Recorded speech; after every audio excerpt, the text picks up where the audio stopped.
अस्सलाम वालेकुम। अगर आप लोग पट्टों की कमज़ोरी या जिस्मानी कमज़ोरी को ख़त्म करना चाहते हैं तो ये वीडियो आपके लिए है, क्योंकि इस वीडियो में आपको 5 ऐसे बेस्ट इंजेक्शन बताऊंगा।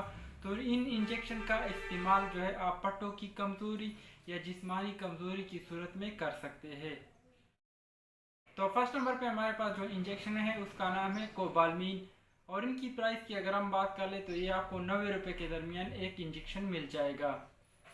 तो नेक्स्ट है हमारे पास मिथिकोबाल इंजेक्शन, जो कि हिल्टन कंपनी बनाती है, और इनकी प्राइस की अगर हम बात कर ले तो ये आपको मार्केट में तकरीबन 180 रुपये के दरमियान एक इंजेक्शन मिल जाएगा।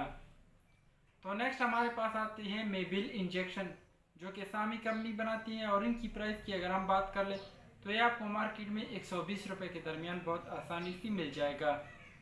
तो नेक्स्ट हमारे पास आती है न्यूरोमेट इंजेक्शन, जो कि मैक्टर कंपनी बनाती है, और इनकी प्राइस की अगर हम बात कर ले तो ये आपको मार्केट में 120 रुपये के दरमियान बहुत आसानी से मिल जाएगा। तो इन इंजेक्शन का इस्तेमाल आप जिस्मानी कमज़ोरी या पट्टों की कमज़ोरी में कर सकते हैं। तो लास्ट पे हमारे पास आती है क्यूबाल इंजेक्शन, जो कि बोश कंपनी बनाती है, और ये आपको मार्केट में तकरीबन 35 रुपये के दरमियान बहुत आसानी से मिल जाएगा। तो जिन लोगों के पट्टे कमज़ोर है या जिस्मानी कमज़ोरी है वो इन इंजेक्शन का इस्तेमाल कर सकते हैं। शुक्रिया।